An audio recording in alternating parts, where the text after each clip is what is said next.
you would, oh, let's just say, you see how I'm just, yeah, like that? Okay, I'm finding a shape for the purse thing here, I think. There's a handle. Whoa, went the wrong place. There. Okay. That's actually a decent start. I can build a drawing from that. You know how some of y'all talk about clouds and how you saw that sheep in the clouds and this in the clouds and that in the clouds. Think of this as a cloud of a purse now, and I'm going to find the purse in what I've already put down here. Is that okay? So I'm already saying things I hadn't thought to say before.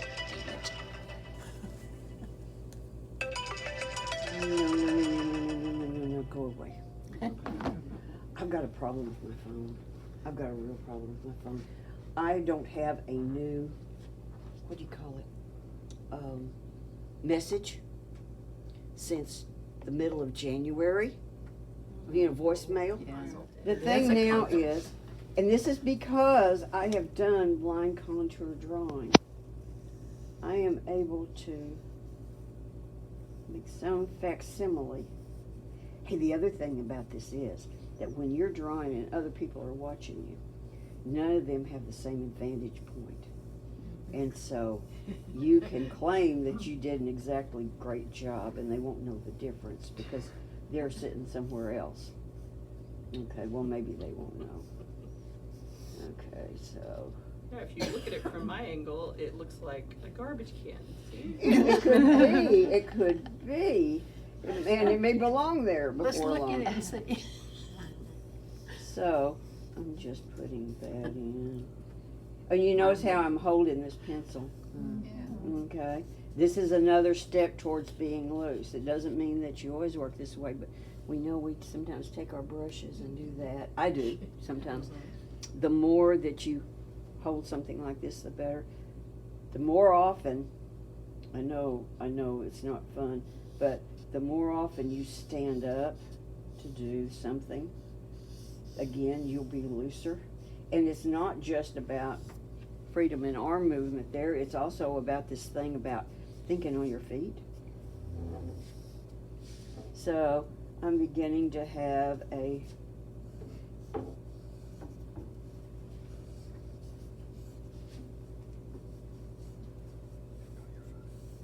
oh, well, that's hanging off the table. Okay. Whoa. See, and I'm not getting even lines. I'm not getting.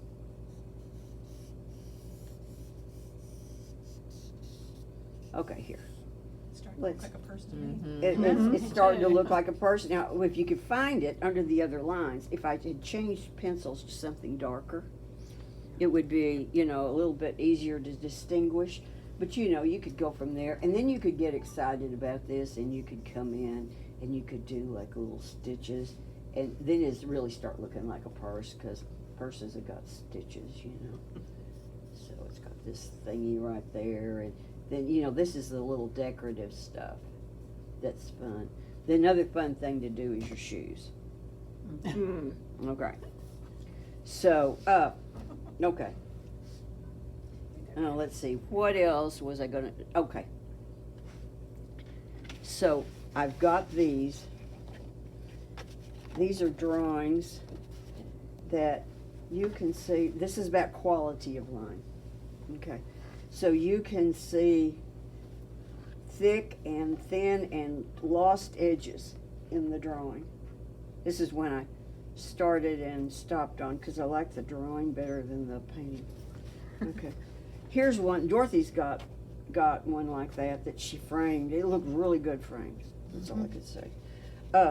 But again, this is working with a with the wet pencil, which I brought. Turn that off for a minute. Say about drawing. Oh, okay.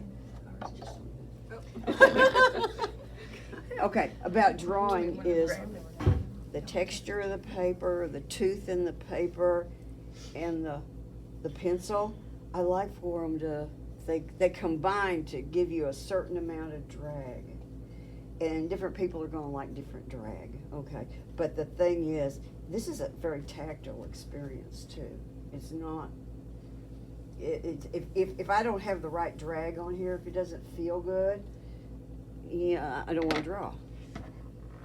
So that's something to think about when you are, what did I just do with that other pencil? I just, oh, yeah. You drowned it. I was gonna say. Everybody else is nervous about the pencil in the water, but So soften the pencil lid by getting it damp. This is water soluble graphite, and boy, it sure didn't soften It didn't much. soften. It didn't, did it? Mm-mm. Oh, that's a 6B. That should do the job. Okay. Well, it also depends on the tooth in the paper, and this doesn't have much tooth. And of course, it's not meant for water. One way to loosen up is to give yourself some Okay. water We ahead of had our time, Sa- just Our Friday night shower. so you have some surprises happen in here. So let's see. Well, I'm not fixing to even run into a surprise, am I? So, oh, there we go. So the thing is that I've got a line that has different things happening here. And the quality of line in that, going from dark to light to nothing, all of that makes a better drawing. And a better drawing underneath in your painting, you know, like in this case, it would be showing through. You'd be seeing it, kind of like here. Okay, so you would get, you know, this variety. And of course, you're working to make some variety happen too.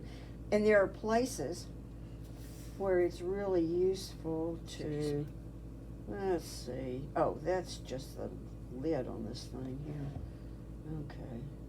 And sometimes I might move fast and sometimes I might move slow, but I like to take and darken sometimes where there's a juncture. That just seems to be a good place to build in some darks, and those little bits of dark, you know, popping around in your painting give it that. is it gives it some excitement and some you know, some interest, because if you make it just look like the photo or whatever you're working from, you know, they're used to seeing that. You know, they need to see, I need to see something different happen when I do this. So let's see, let's just, so because I'm working on this paper, which I've not done this before, it's not holding the water very well. Plus, I think it's working better here just to pre-wet. And different paper will act different ways. You can do some really cool things on watercolor paper, but if you're working on watercolor paper, it's so much more expensive. It's better maybe to draw like this. When you've got drawings you like, you can transfer them to your watercolor paper. You could do this on top of a pencil drawing too, for that matter. It's not quite as spontaneous, but you know, you can make something happen. So little shapes like that just give you a little negative space in there that's nice. So, and this is an opportunity to, okay, I'm looking down here where y'all can't see. So you just have to take my word for it that I'm right. Okay. Are you filming now? Yes. Good. Okay.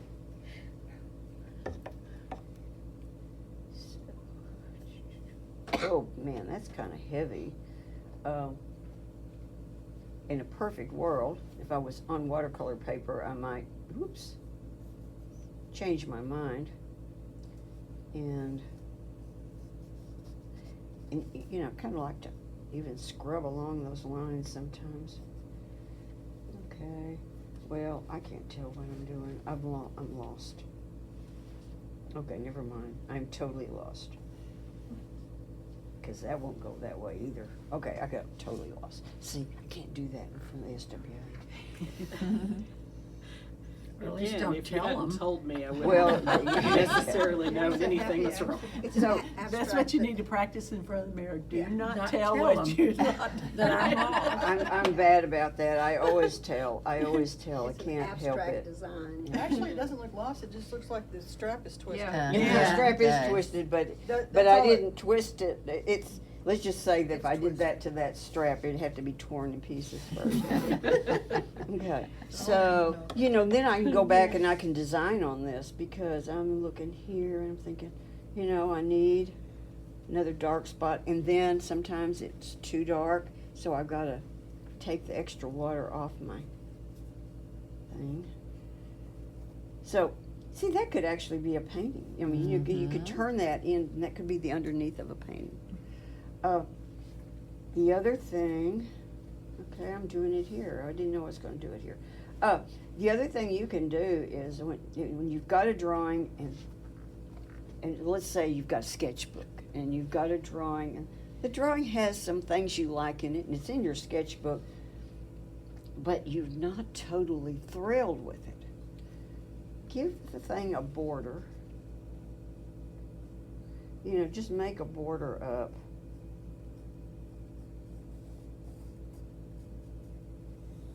There's something about when you just add a border, especially if you don't finish the border. Listen, you know, we'll put some text here holding it up. It's so it won't go on your fridge. It must be stuck on your wall. Okay, so you've got that. You can do pattern. So you could Zentangle this pattern in here. You could do anything, and suddenly it'll be a thing of beauty. I promise. Okay. It's sort of like putting a mat around it in a way. Yeah. Well, I like putting these borders around. I had underneath here, buried. This is a copy that I made. I copied one of those Shirley Trevena paintings, but you can see the little border. It's just whimsical. Then it's an almost nothing drawing, just little colors in there, but it's just, I think it's just delightful. Oh, so there's that. Now, what else was I saying? See, that's why I'm going to have notes. That's right, now putting a border around it. Okay, putting a border around it. Let's see, talk about quality of line. I don't know how, I can't follow notes and do this at the same time. I don't know what I'm going to do. This is just too scattered. This is, you know, it's one thing when you're working a painting. Sample could be drawing. Oh, yeah, so I'm gonna have a demo that I'm gonna paint, you know. My take on this too is that maybe we do some of this, maybe just for warm-ups in class sometimes or something. And then at some point we start painting them, or even paint from a setup and do sketches, or even just paint with the paintbrush and don't sketch anything.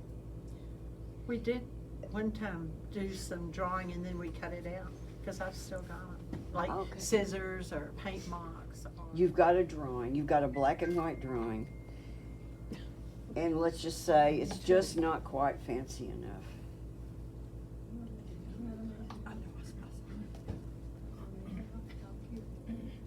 Which, that's all over this. This is spattered, it's colored, but it's spattered all over. And just a few spatters. Now, if you're working with watercolor paper, you can blot there and change, you know, edit. On this, there is no editing. Whatever I did is there forever. Yeah. I guess that's it. And the whole purpose